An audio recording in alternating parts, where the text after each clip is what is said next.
ma ahan qarax dhacay oo ay ciidanka gurmad u fidinayaan balse waxa dhoolatuskan oo ah mid in muddo ah lagu qaban dalka Soomaaliya kaas oo ay magaalada Muqdisho ay ku soo bandhigeen ciidanka gaarka loogu talagalay in ay sugaan ammaanka magaalada Muqdisho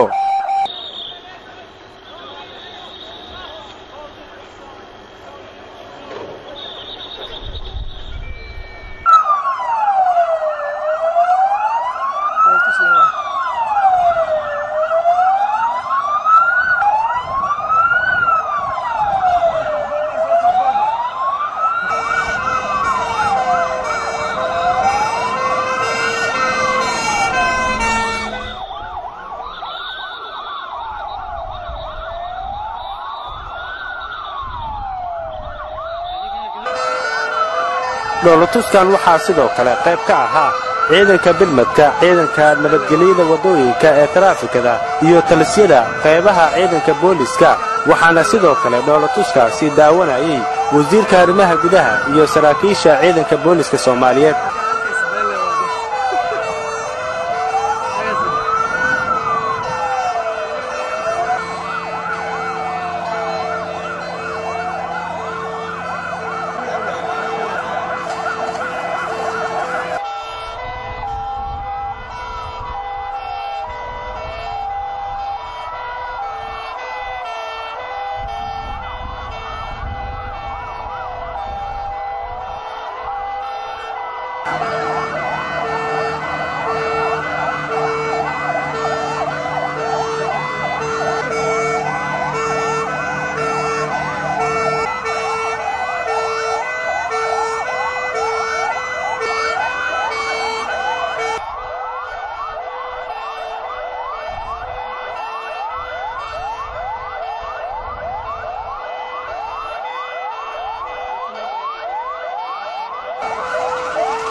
نوهليو نوغاشا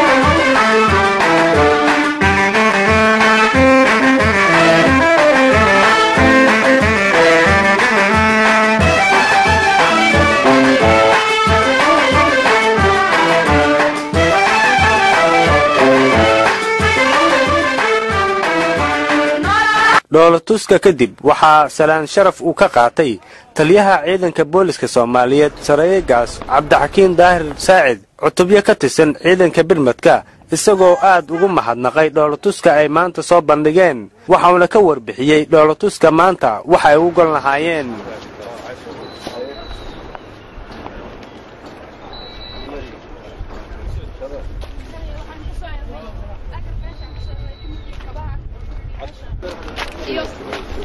agab kale isugu jirto baskoolad oo aan ka helnay dad aan uga shakinay inay yihiin kuwii dhagar qabayaasha loo baskoolad ayaan ka soo helnay intaan ayaan ka soo helnay kabahoodii weeye نمبرك وكل لين سما كل لين عارف كلنا وشيعين دونا إن شاء الله أوكي واحد ليجي واحد تماي واحد هذه اللي بي واحد كسر شال ما أنت صدق مش زين تعال ما تصور أنا داوع وحواي لبوا تمشينا في الضوء عقب ماشي عن كان لوا لبوا بالصولة يوشن كبار وعدو بلان أوكي أنا سنتي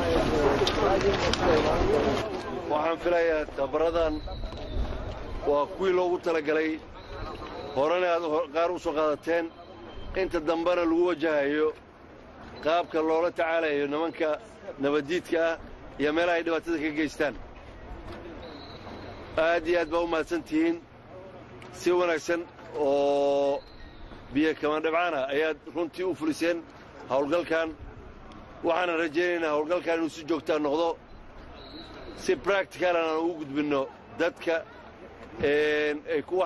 waxyeelaynayaan goobaha ay ka ganacsanayaan iskuullada suuqyada iyo dhammaan meelaha la isugu imaanayo oo ugu talagalnay in lagu badbaadiyo dhibaatada ay u geysanayaan shacabka taasaana ka turjumaysa booliisku inuu yahay adeegaha ummadda ayaguna ay yihiin dadka dhibaateynaya ummadda qof kastoo ciidanka ka mid ah waxa uu mas'uul ka yahay inuu ilaaliyo sharafta nabadgelyada iyo xasiloonida ummadda Soomaaliyeed aad iyo aad baad u mahadsantihiin cutub walba oo idinka mid ah iyo ciidamada oo dhan waxay qaadanayaan tabaradan dhawaan ayaan insha Allah u dhameystiraynaa intii qalab oo ka dhiman howlgalladan waxaan rajaynaynaa in insha Allah si joogto ay u socon doonaan waxaad ogaataan oo qalbiga ku haysaan mar walba inaad badbaadinaysaan ummadda kuwa dhibaateynaya inay yihiin cadowga marka waxaad naftiinna u horaysaan waxaad dhibaatadaas u maraysaan in shacabka Soomaaliyeed iyo ummadda Soomaaliyeed laga badbaadiyo kuwa dhibaatada ku haya oo dadka aan waxba galabsan iyo goobaha ay ku ganacsanayaan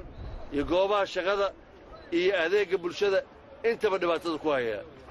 waxaan rajaynaynaa inta yar ay ku arteen inaan ka xaqno magaalada aan gaarsiinana in gobollada u gudubno waxaa hubaala haddii shacabka iyo idinku askaashataan in laga guulaysanayo waxaanan hubaa in muddo aad u kooban oo dhow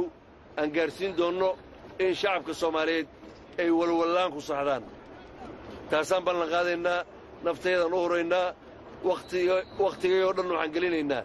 saan u badbaadin lahayn nafsad ama dhibaato loo geysanayo shacbiga qof walbo nafsad badbaadiya waxa uu wax u tarayaa ummadda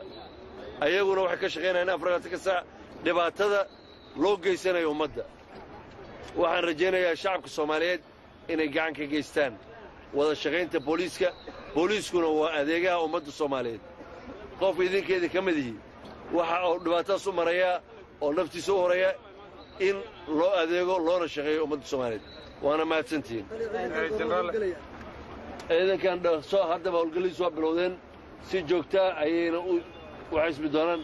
si dhaqsaana ayay u arki doontaan goobaha shaqadoo dhan ayuu ka howlgala dhoolatustan maanta soo bandhigteen fariintay xambaarsantahay maxay tahay waxay xambaarsan tahay sida shacabka soomaaliyeed aan ugu adeegayno una tusayno inaan heegan u nahay in naftooda iyo maalkooda iyo deegaankooda waan u nabadgelinayno waxaad arkaysaan ciidamadu si wada jira ayagoo dhowr qaybooda inay hal mar ka wada howlgelayaan goobaha shaqada dabdimiskii oo ah wixii daba oo ay geystaan qaraxyada ay dhigayaan dadkan nabaddiidka ah ambalastii oo ah dadkii ay dhibaateeyeen oo ay dhibaatada u geysteen hooyooyinkii carruurtii dadkii masaakiintaha shacabka ahaa iyo kooxihii kala duwanaa oo booliiska oo ilaa 6-7 gaaraya oo si wada jira u wada shaqaynaya daqiiqada gudahoodna ku gaarsiinaya inay badbaadiyaan waxaa intaa ka horraysa ka hortag aan ku samaynayno